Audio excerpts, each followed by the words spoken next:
Hello, my name is Bonnie Burke, and I work for Workforce Resource.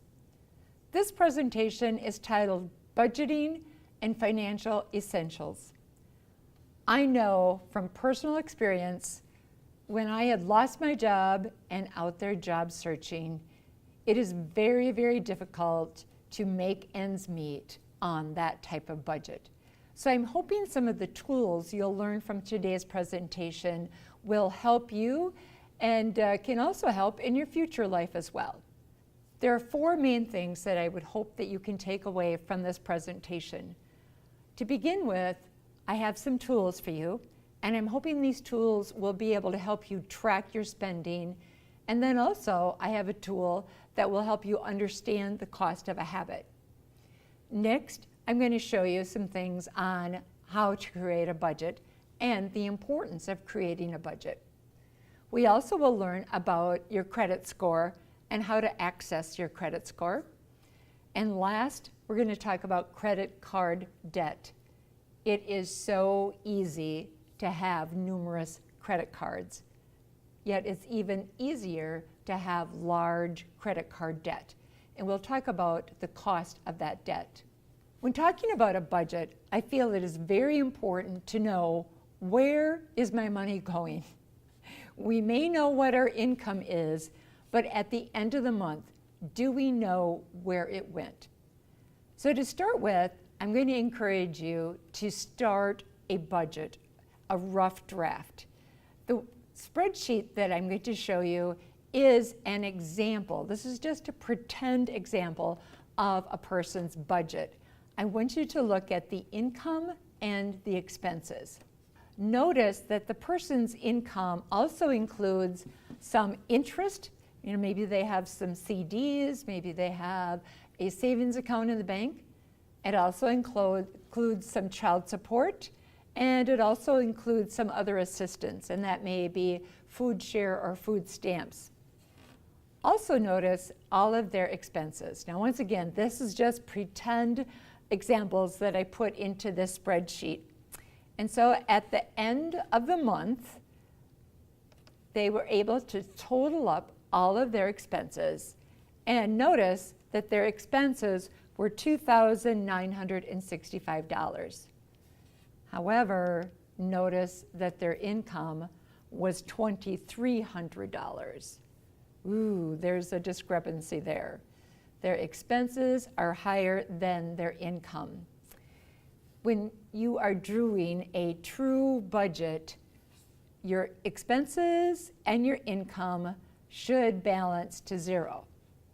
So this person has $640 extra in expenses that they're not meeting that month.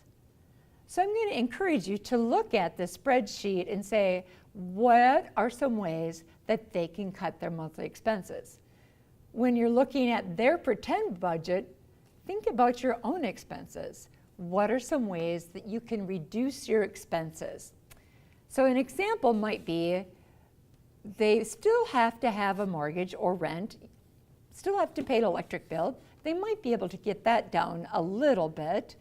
Their phone bill. I'm going to show you a slide and information how to get a free phone. So we're going to delete their phone expense. Their internet, $55 a month. Well, I know when I was job searching, my internet was one thing I did not want to have to disconnect. However, there are some resources out there that may help you get internet at a very reduced fee.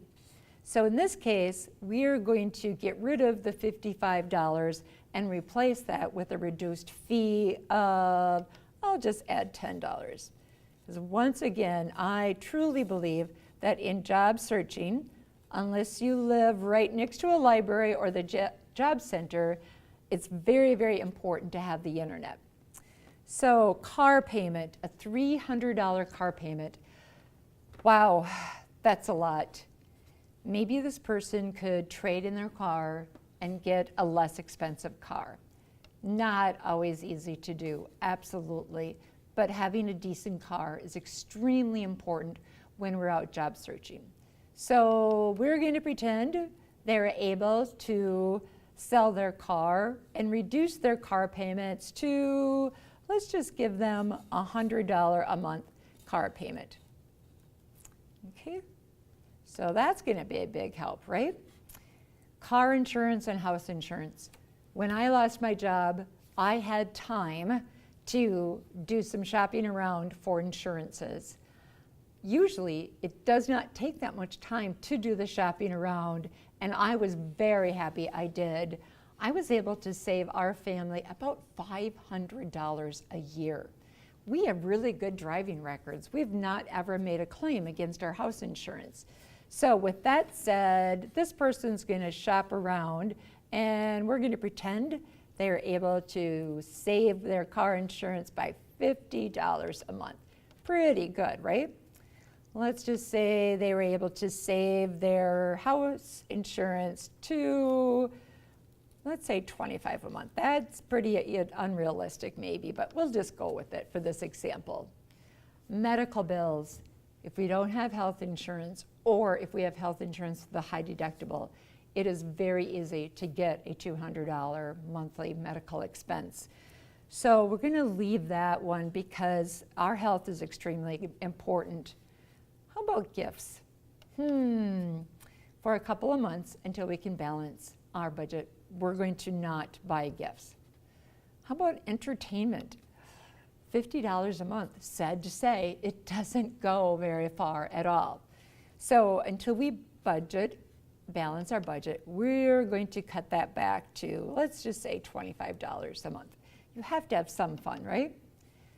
Food, $400 a month. That's probably on the low end if you have children and are married.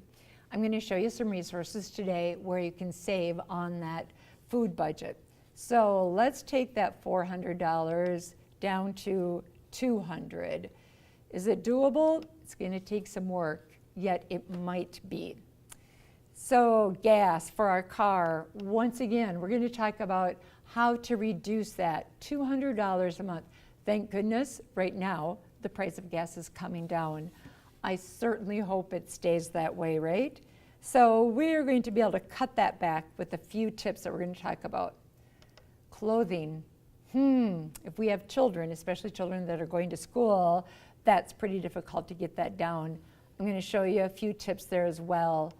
For a couple of months at least, maybe we can have a zero budget for clothing until we're able to balance our budget. So we're going to have to wear what we have in our closet. Daycare. If we have children that are not in school, it's an extremely expensive expense. And so with childcare, we're going to look at maybe a few other options. Can we barter? Can we work a different shift where a family or friend can help us out with some of that childcare expenses? So we've reduced quite a few of our expenses. Let's look down to see how we're doing. Wow, we've made some changes, and those are pretty significant changes.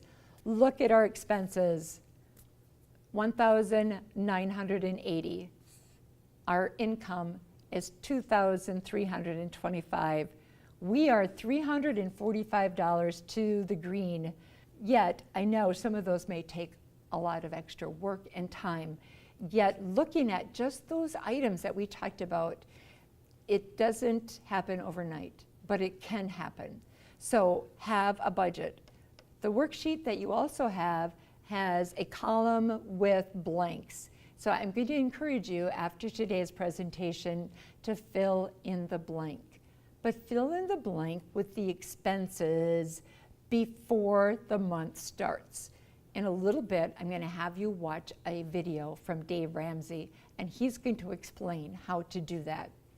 So I'm hoping that writing all of your expenses down, writing all of your income down is going to help you look at how do I get my expenses and my income to be zero balance at the beginning or end of every month.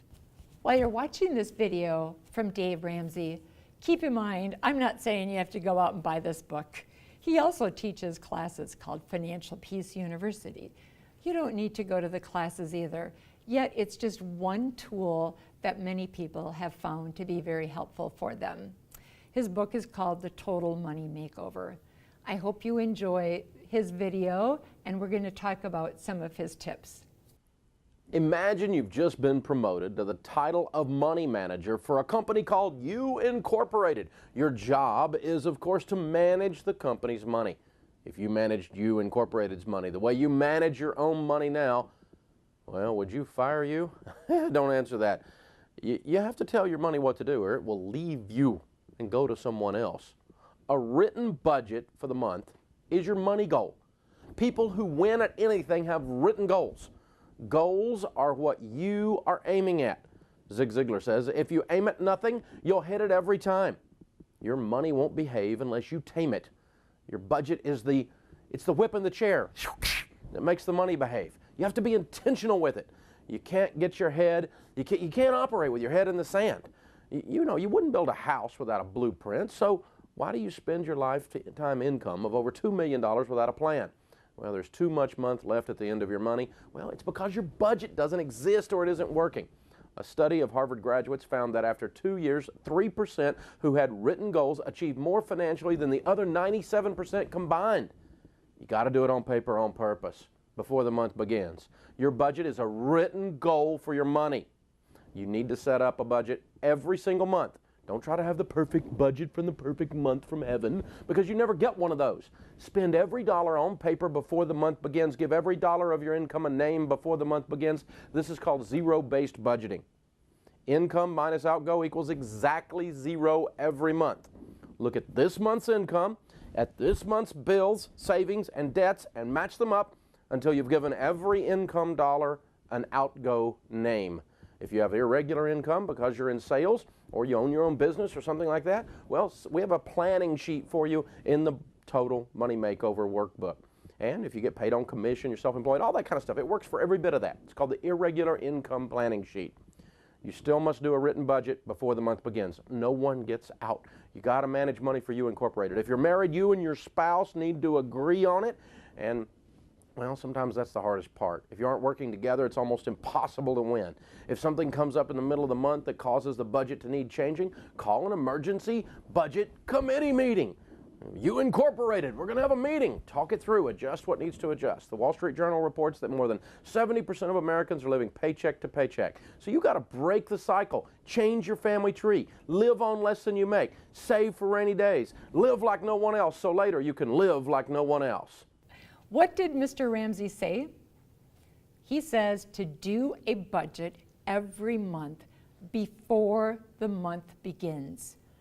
Assign an item to dollar expenses before the month begins. So income minus outgo or expenses should be zero. Remember that tip?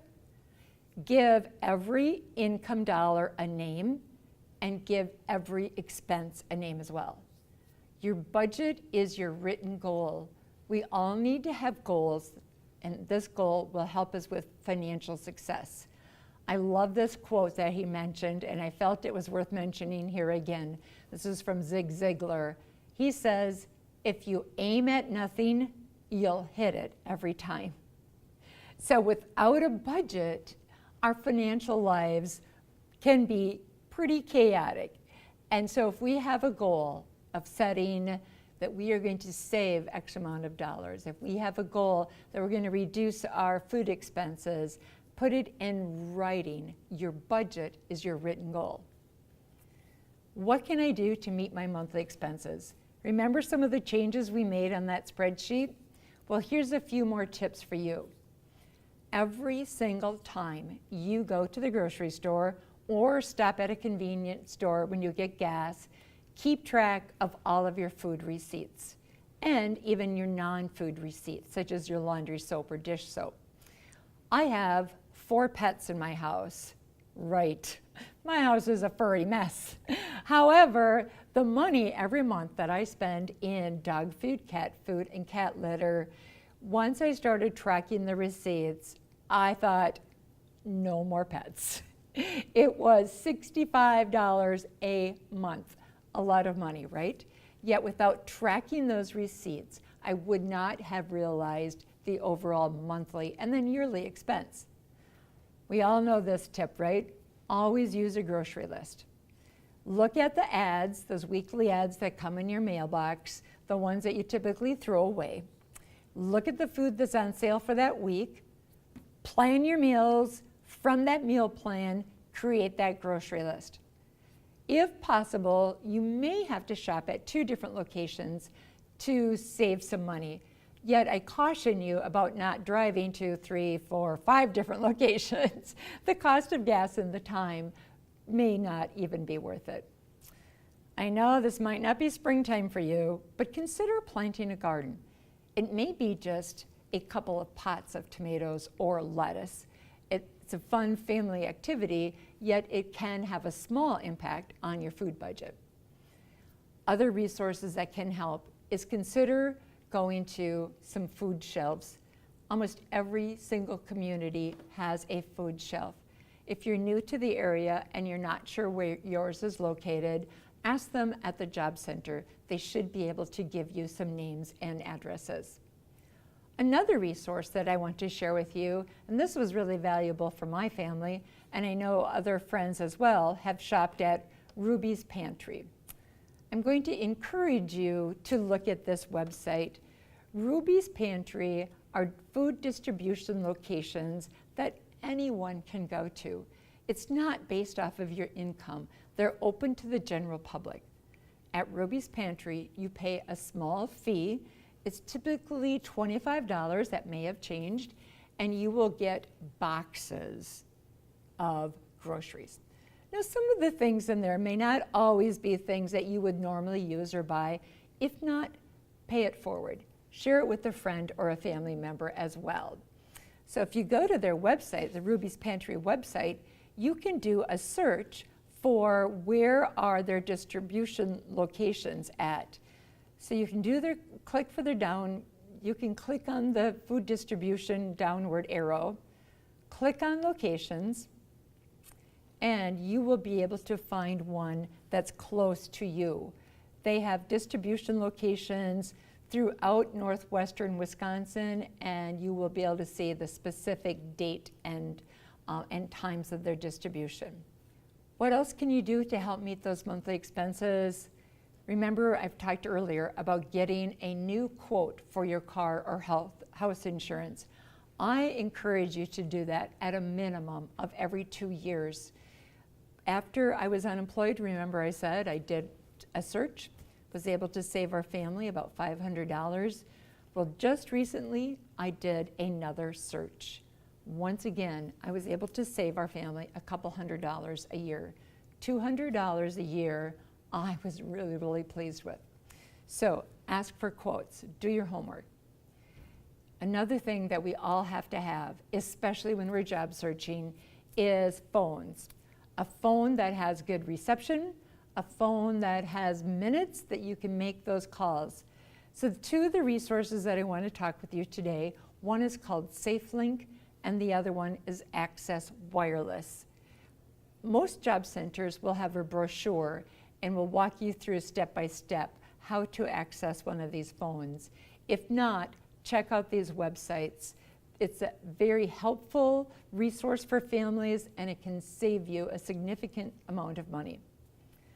Another option to reduce those monthly expenses that I learned from one of my students, she said there are carriers out there with reduced home internet access. I've not done a lot of research on this, however, I have started to, and I have seen resources on the internet that can give you internet access for $10, $15. Do some homework, look at what's available in your area. What else can you do? Can you reduce childcare cost by bartering service with a friend? If you have children, sometimes the cost of that daycare can be one barrier that can keep you from going to work. It's like, how can I afford my daycare? So if you have a trusted friend or family, can you watch their children while they work and they can watch your children while you work? Bartering is a win-win. Another tip that I want to share with you about childcare is you may qualify for childcare assistance if you are enrolled in the FSET or W-2 program. That's the Food Share Employment and Training Program, or Wisconsin Works. If you are enrolled in either of those programs, I encourage you to contact the Health and Human Services representative in your county. They may be able to help you with child care expenses. Disconnect your cable. If you have children, this isn't going to be easy, but I'm going to tell you of some resources that's going to help. I bought an antenna for my house. It cost $65.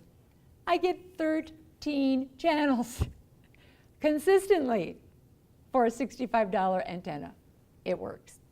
The other piece that we do have the internet, so I subscribe to Netflix, and a lot of my friends have done so as well. For less than $10 a month, I have thousands and thousands of options. Another option, if you have the internet, you can buy an Apple. A little Apple box costs $100.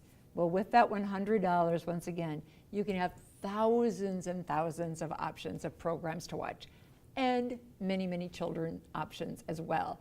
So disconnecting your cable could save you on an average of $45 to $75 a month. Nice savings, right? Car expenses. Oh, can you carpool? When you find your next job, I so encourage you, if you live in an area where there's not a bus, ask some of your coworkers where they live. It not only will save you money, it makes that ride to work much nicer. Every once in a while, I get to carpool. It makes my 30-minute drive seem like 10 minutes. I love it. If you're fortunate enough and you live in an area that has buses, look at that bus route. Can you take the bus? Can you ride a bike? Oh, I would love to be able to ride a bike to work. What a great way to start the day. You're going to get exercise and you're going to save some money. It doesn't work very well in Wisconsin winters, yet it's an option on those beautiful days. Track your receipts. When you go to the checkout and they ask you, would you like a receipt? Always say yes. With that receipt, now you're going to be able to take it home and write down where you're spending your money. Are you spending it on miscellaneous things? Are there tools in there you need? Is it makeup in there that you need? Where is all your money going? This is also going to help you track your entertainment expenses. If you go to a movie and buy some popcorn, write it down. Track all of your receipts, and at the end of the month, you're going to be able to see where your money is going. With that tool, you're going to be able to look at how can I save money. I'm going to give you a few tips on clothing. There are so many resources that are out there. I need to be honest with you. I don't even remember the last time I bought a new outfit. Maybe it was my daughter's wedding. So what works for me, I'm sure will work for you. I love shopping at my daughter's closet. I'm sure she's not going to want you coming to her closet. However, if you have a friend or family member that's about your same size, when they're tired of their clothes or if they want something they don't like, barter, swap. My favorite place to shop besides my daughter's closet is the Goodwill. Wow, their prices are a fraction of the store prices, especially if you can shop at a Goodwill that's in a larger city. I have a family member that lives in Woodbury, Minnesota, close to St. Paul. One of my favorite Goodwills. They have very, very nice clothes there. If you are enrolled in any of Workforce Resources programs, I'm going to encourage you to ask your case manager if they have any vouchers for the Goodwill. The Goodwill has given Workforce Resource vouchers worth $25 that you can take to the store and buy clothing. Nice, nice resource. In the Eau Claire area, there's King's Closet, which is downtown. There's Hope Gospel Mission. In some of our other counties, there's the Indian Head Community Action Agency. Great resources. And don't forget the garage sales. Brand new clothing can be extremely expensive. look at some of these other resources if you haven't done so already. After today's workshop, I'm going to encourage you to ask the people around you what has worked for them. I always am amazed by how many resources my students have. They have taught me so many different things. So if you have some tips that have saved your family money, I'm going to encourage you to share them with the students who are with you today after this presentation. How else can you meet your monthly expenses? This is not an easy thing to do, but I wanted to give you this example. You may, for a short period of time, need to find a second job. Maybe you cannot get those expenses down and your income is not meeting those expenses. I'm going to give you an example. I loved waitressing. For the one reason is every single day I worked, I got to bring tips home in my pocket. So you could do a part-time job waitressing, or you could work in a grocery store, or you could start a lawn mowing service. For an example, if you make an extra $75 a week, you will have $300 each month. It's not easy, but $300 extra a month may really help your family. How about our habits? Remember I said to track your expenses? Well, this worksheet, I really had some fun with it. When I first found this, it was such an eye-opener. Because as you already know, you may or may not, I should say, I'm addicted to ice cream. So my favorite stopping place on my way home is the Dairy Queen. And do you know how much an ice cream cone dipped in chocolate costs? So for an example, in this spreadsheet, if you drank 1 pop or soda a day and you went out for a sandwich, $5 for lunch, $1.50 for pop. Doesn't sound like that much, right? So if you were spending on an average of $6.50 a day for lunch, and you did that 5 days a week, you would be spending about $32 a week. Really? That's a lot of money, $32 a week. Well, let's take that now and see how much that you were spending every year. So with this spreadsheet, I took the $32.50 and I times it by 52 weeks a year. $1,690 every year. Now granted, we all need some lunch. I hardly ever miss mine. So even if I could reduce that cost in half, I could save myself maybe $800 a year. He's thinking, well, okay, it's a lot of money, but I need to eat. It's easier, I don't have to wash the dishes, it's nice to get out of the office. Well, $1,600 a year, do the math. Over the course of 5 years, you've now just spent $8,450. What can you do with that money? I could use that to buy a car. I could use that to help my kids' college tuition or really pay off some big debt. Over $8,000 over the course of 5 years. So how about you have a different habit? Let's say that you smoked. And I just have such empathy for anyone who does, because I cannot imagine the addiction itself. So we're going to take that information away, and let's just say it cost you $6.50 a day for a pack of cigarettes. And now you're going to take that times 7 days a week. The cost of that habit is over $45 a month, $45 a week, and $2,300 every year. However, over 5 years, it's cost you over $11,000. A lot of money. So maybe calculating the cost of your habit might help you change your habit, and it could also help you balance that budget. So hopefully this worksheet is a nice tool for you as well. So in your handout, you do have this worksheet. It doesn't have the fancy formulas, but take it home. Look at the cost of some of your habits. We all have habits. I think we all need those little habits sometimes, you know? I'm not gonna have an ice cream cone every day, maybe I will stop at McDonald's because they're much cheaper there. So look at your habit. Can you reduce it? Can you eliminate it? After analyzing your budget, the one piece that I'm going to really encourage you to do is start an emergency savings account. It's exactly what Dave Ramsey talks about as well. Anytime we have an emergency, our car breaks down, our furnace died, our child needs some extra medical work.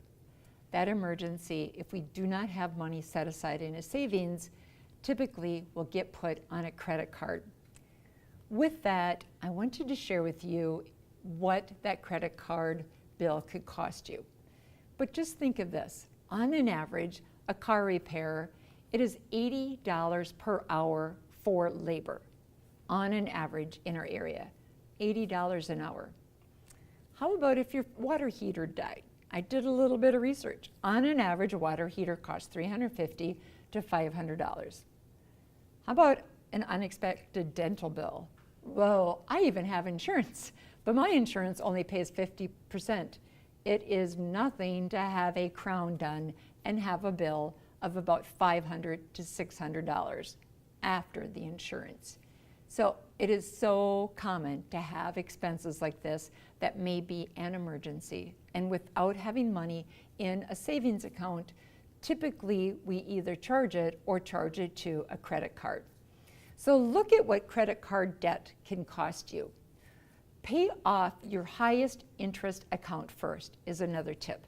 So if you have more than one credit card, what credit card are you paying the highest interest in? Look at this example.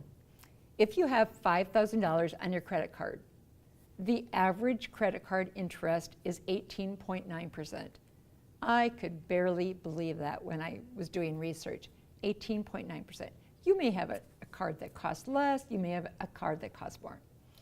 If you paid $100 a month on that card, that $5,000 debt will now cost you almost $10,000. It will cost you $4,911 just in interest. It's going to take you 8 years to pay it off. So you want to find out where I got those numbers from? From this really cool website. It's called money.cnn.com. So on that website, you can put in what is your debt, how much interest are you paying, and it's going to tell you how many years it's going to take you to pay it off, and it's also going to tell you how much interest that this debt is going to cost you. Another tip that I know is really hard for me is to use cash instead of credit.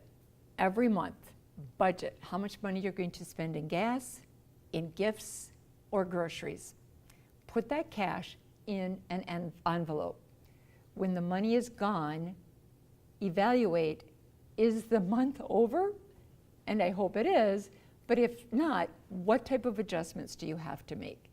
Do you have to cut back someplace else? So using cash instead of credit, the discipline there is when it's gone, and you have to wait till the next month. Easier said than done when you have a family. Another tip is avoid ATM fees. It always kills me. Most ATM fees will say $2.50 to get my own money. So go to your own bank. There typically is no ATM machines. I know there's service stations in our area where there's no ATM fees. Do you know the balance of your checkbook? Wow, that oftentimes is not a skill that's taught in school. If you do not know how to balance your checkbook, I'm going to so encourage you to ask at your bank. The customer service people there are more than willing to schedule some time to meet with you to do that. Another tip that I want to share with you is knowing your credit score.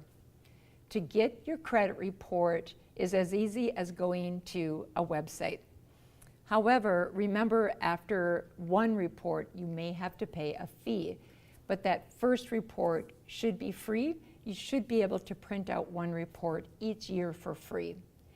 Your credit history can determine what loans that you might qualify for and also the interest rate that you might pay for that loan. So if you need a car and if you have an excellent credit score, you may get a really low interest rate. So an excellent score is between 781 to 850. A bad credit score is below 500 points. Go to this website, Know Your Credit Score. I want to talk briefly about financial counselors. Most of us were not brought up by parents who taught us how to budget, who taught us the importance of having a savings account. So if you're struggling financially and you need some resources, once again, check with where you're doing your banking. I know that Wisconsin Credit Union and Royal Credit Union, just to mention two banks in our area, they both offer financial counseling for free for their customers. Another tip to look at is loan consolidation. If you have a car loan, student loan debt, loans for furniture, look at consolidating them to having one monthly payment instead of 3. Another tip is, especially if you have just recently lost a job or you're in between jobs, call your creditors. That was maybe the second call I made after I'd lost my job. I was so pleased that many of my creditors were able to work with me. One said, how about you just pay the interest until you find a next job? A couple of them also said, how about you skip 2 months payments now and you add it to the end of the loan. By that time, you may have found a job. So call the creditors. They can be very helpful. Another tip is with student loans. Yikes. Student loans can never, ever be forgiven. So if you have to file bankruptcy, you still will have that student loan debt. Call the loan officer and ask, especially during a very hard period in your life, ask for a deferment. Talk to them. They may be able to help you reduce your payments. So I want to review just a few things from today's webinar about budgeting. Did you learn anything new? What one tip do you want to try for the next month? Jot it down. I so encourage you to jot it down. If you have family or friends, go home and talk about it. Write down at least one tip that you are going to try to implement.